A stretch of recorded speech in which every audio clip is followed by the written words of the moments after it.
guys, my name is Chris. I'm an electrician at Power-Tek Group, and I'm here to go over our safe work policies, practices, and procedures with you today, specifically access and egress. So obviously access and egress means coming and going, but to be able to set your workplace up safely for access and egress, you've got to consider your workplace and everything else that's going on around you, so you can make sure that not just yourself, but everybody else can get out in the case of an emergency. Are you working in a main area with lots of people milling around, or are you working in a dead-end spot just by yourself? Because even if you're working in a dead-end spot, you've got to make sure that you can still get out. The first thing to go over is good housekeeping. As much as possible, and especially if you're in a main area, you should try to cordon off as much of your workspace as possible so that anybody walking through the space can go around where you're working rather than directly through. You can keep your tools together as much as possible, which will limit your own tripping hazards, and especially limit the tripping hazards of anybody trying to get out in an emergency. As an electrician, or in any trade at all, we're often working in areas with little to no lighting, or lighting that we've had to turn off. We always come prepared with our own lighting solutions in this case, but when we're setting them up, we've got to consider what's going to happen in an emergency. Not just our own work areas, but all of our points of ingress and egress have to be very well lit, and have to be set up so that we don't have to move those lights if anything happens. Key to this is making sure that you have your own headlamp, because far too often people find themselves needing task lighting for what they're doing and they shift the general lighting over. Don't do that. Signage has always been important, but more and more at Power-Tek Group, as we've begun acting as our own GC, we are the only ones responsible on a site for providing proper signage. This means labeling all important evacuation routes and potential hazards clearly, and ideally keeping in mind the lowest common denominator on site.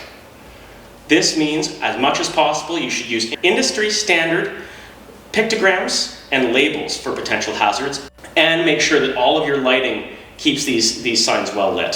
For your own sake, you should keep in mind any non-conventional signage that you could add for yourself. Is there a specific curb that you've tripped over a dozen times in a given day? Why don't you take some high visibility tape and label that curb so that in the event of an evacuation, nobody finds themselves tripping down the flight of stairs.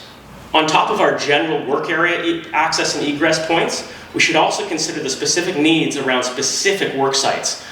Oftentimes we find ourselves working in rooftops or in small spaces underground, and we must consider the needs of these spaces when we set up. First of all, with a confined space, are you working in a confined space? And if you are, you should have a confined workspace permit in hand. Otherwise, you should be stopping all work until you have that plan and follow that plan to the T. Oftentimes, our access and egress points are more complicated than simple doorways and hallways, and we've got to go either up or down to be able to get to our workplaces. In those cases, we must use either a stairway, a runway, a ramp, or a ladder. And there are various things that we must do to keep these areas safe. To start, a little bit of good housekeeping is in order.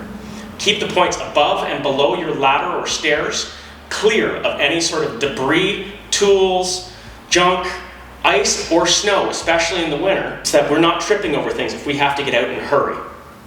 Secondly, we must use overhead protection. In the case of a closed workspace where we have no members of the public wandering around, this can be as simple as a hard hat to ensure that any falling tools or pieces of material aren't going to hurt anybody. But in the case of the general public, we need to ensure a strong physical barrier between us and the public to make sure that any dropped items hit the barrier before they would hit a member of the public. On top of all of that, with any extension ladders you're using to get up over a rooftop line or a scaffolding line, you should maintain at least a 3:1 to 4:1 ratio for the distance from the bottom of the ladder to the wall as high as you're going up. As well, you should ensure that you are secured at the top of the ladder and have a minimum of 3 feet sticking out above whatever floor line you're trying to step out onto. Under this policy, each of us have our own responsibilities to ensure that our workplace is safe. Firstly, supervisors are responsible for making sure that workers have everything that they need, material and safety equipment wise, to ensure that all the work is completed safely. Secondly, they are there to ensure that safe work practices are being followed and keep people accountable. They're there to ensure that signage is in place where it's required and ensure that no unauthorized people enter the workspace and hurt themselves. As workers, we have our own responsibilities under this policy. First and foremost, we've got to follow the rules and recommendations of the policy. We've got to comply with any additional rules that are specific to that site, educate and inform other workers who may not be familiar with the policy, hold each other accountable for our work habits, be willing to receive feedback from supervisors and co-workers, ensure that nobody enters our restricted work areas, evaluate hazards prior to starting our work, and wear appropriate clothing and PPE. This brings us to the end of the video. This has been the Access and Egress section of Power-Tek Group's Safe Work Practices, Policies, and Procedures.